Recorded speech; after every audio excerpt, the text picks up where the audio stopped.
Hey everyone, my name is Wes, and welcome back to another episode of Terror Talk where I discuss creepy clips online. I created this original horror music to add to the video, and I hope you enjoy it. Be sure to leave your own comments, and when you're done watching, check the description if you'd like to listen to my music without the commentary. Now let's get into it and have some fun. Growing up, I was raised in rural Michigan. There was hardly anything to do. If you like staring at trees and crops and lots of alone time, that was the place to be. I got out of there as soon as I got a car and enough money to move. I'm not a nature hater or anything, but... Have you ever been to Michigan? Let me know in the comments below. I actually have family that lives in Michigan, and yeah, it can be a little boring. I mean, my family and I find fun stuff to do when we're there, but rural Michigan, I can only imagine. I mean, it's pretty much, I guess, where my family is, but yeah, rural Michigan is pretty boring. Rural. It's kind of a weird word to say. But let me know in the comments below if you have ever been to Michigan and if you find it boring. But I'd pick being by a big city any day. My parents don't own that property anymore. They sold it 5 years ago. But to describe it, it was a 3-acre property. The house itself was pretty big, and there was a storage building out back. I was 13 when this happened. My parents would leave me alone often at this age. They trusted me because I matured at a young age and I had responsibilities on the property. It was a weekend, and I was playing Vice City on my PS2 in the living room, when suddenly a loud metallic bang came from outside somewhere in the yard. I right away ran to every window I could to look outside to see if I could see something. And I didn't see anything until I got to the window looking out to the storage building out back. The door to it was completely open. I went immediately to grab the rifle from the closet and go outside. I made my presence known, shouting "Who's in there?" to no avail. When I got to the door, I made it known I had a gun before looking inside. There was a bunch of stuff in there, from the sit-down mower to the quad to infinite little lawn care items. Someone could have been hiding behind any of that stuff. This would definitely be unnerving, wouldn't it? Going out and thinking there might be someone out there in the garage hiding behind all that stuff. I don't know about you, but intruders are one of the scariest thing, in my opinion, that you can encounter. And I believe in a lot of scary stuff, like paranormal stuff. That's just, I think that a lot of it could definitely be real. Whether it's witches or demons, like I actually kind of believe in all that stuff, but of all the things, I feel like an intruder is one of the scariest because while it isn't paranormal, it can just happen anytime. Literally anytime, even if you're in a safe neighborhood, you don't know what their intentions are, and having some creepy lurker in your house that could potentially really harm you is terrifying. As a kid, I didn't scare easily, but at that moment, I got really unsettled, and so I closed the door to the building and went back inside the house. I locked the door and then sat at the window for the longest time, watching the storage building, expecting the door to open at any second.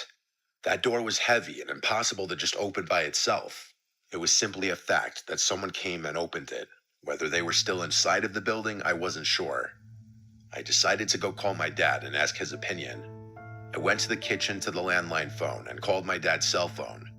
He didn't pick up, so I left a voicemail. This was back when you'd still have to leave someone a voicemail because texting wasn't mainstream. After that, I went back to sitting next to the window, but now I put on a TV show in the back.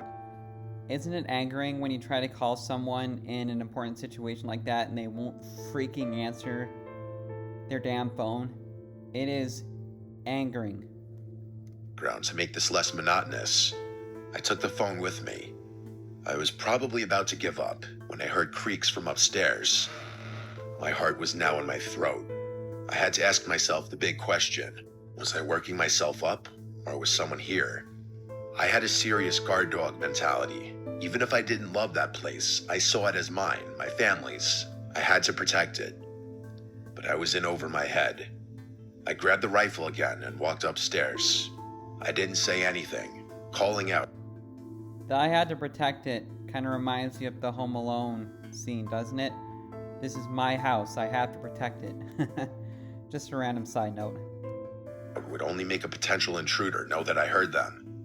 I made it to the top of the stairs, and I turned on the light for the upstairs hallway. There were 5 doors to open, all of them closed. 4 led to bedrooms, 1 led to the bathroom. Each door had a decently large crack underneath that would allow you to see under. The creak in the ceiling I heard moments earlier came from the side of the house my parents' bedroom was on, so I got down on my knees and looked under the crack of the door, and I saw 2 bare feet facing the other side of the door. I felt my stomach twist into a knot. The reality of the situation just... Dang. How creepy would that be? Just looking under the crack of a door and seeing a person behind it. I mean, dang, that would be so scary, wouldn't it? That would just be, that would be terrifying. It became so much more real, and I realized I wasn't ready to threaten or, God forbid, shoot someone. I got up and quickly went downstairs, and I hid in the bathroom to call my dad. He still didn't pick up. I left another voicemail, and then I called again and again. He never picked up. He must have had his phone set down somewhere. I finally called 911, as I should have done right away, and I whispered into the phone the whole time, detailing exactly what was taking place. I was told to sit tight in the bathroom and not say a word. I heard footsteps coming down the stairs, and then they approached the bathroom door as if whoever it was somehow knew I went straight to the bathroom. The footsteps stopped outside the door, and there was a brief pause before a deep voice said, "What's up, kid?" I still remember the voice and those words so vividly. If I heard that voice today, I'd still recognize it immediately. I almost wanted to cry. That's how scared I was. I disobeyed what the operator told me, and I spoke. I said loud and clear, "I'm on the phone with the cops right now, and I have a gun." I put the operator on speaker as she was asking me if everything's okay. The man attempted to open the door, and when he realized it was locked, I heard him walk away. I heard the footsteps fade to silence, and then the sound of a door slamming. It was the sound of the back door. I'm sure I breathed a sigh of relief, and from there on, I waited for the police to arrive. When they did, I felt like 1,000,000 pounds just lifted off my shoulders. After a thorough inspection of the house inside and out, confirming that the man was gone, they asked if there was anywhere else I could stay that night, and I said yes, my uncle's house. We contacted my uncle, who came and spoke with the police. Then he took me back to his place. The thing that haunts me the most is that it was my fault. I could have prevented this. I left the door unlocked as I went to the storage building to investigate. Clearly, that's when the man simply walked right into the house. Even with a rifle in my hands, I didn't feel safe at all. It was truly the most horrific experience of my life.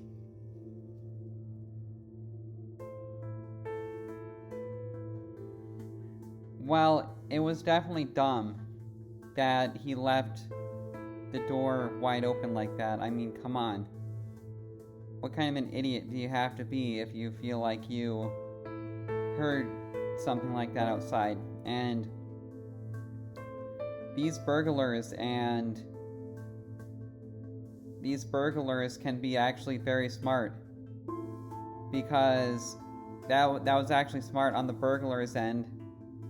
And obviously I think it's a horrible thing to do, but to trick him into coming out and checking out the shed or the garage or whatever it was, and then having that opportunity to sneak back in the house, like these intruders can be very clever like that. And so you just have to be really careful about how you handled things. But I did think that he handled it the right way by running down to the bathroom and locking himself in there and letting the guy know that he was on the phone with the operator. I think that was all a really smart thing to do, especially if you're out in the middle of nowhere in a place where you can't run to your neighbor's house.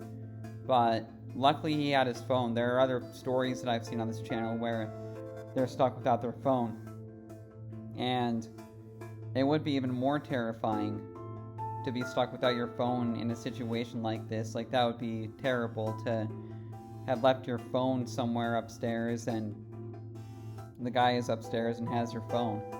But luckily he did have his phone in this case, and it all worked out in the end. But that just goes to show that you can't leave your door open like that. when you go out to investigate stuff. Even if you think you're in the safest neighborhood in the world, it's always best to stay cautious and vigilant. But I thought this was a creepy story, and I hope you enjoyed my commentary and the music, and I will see you in the next video.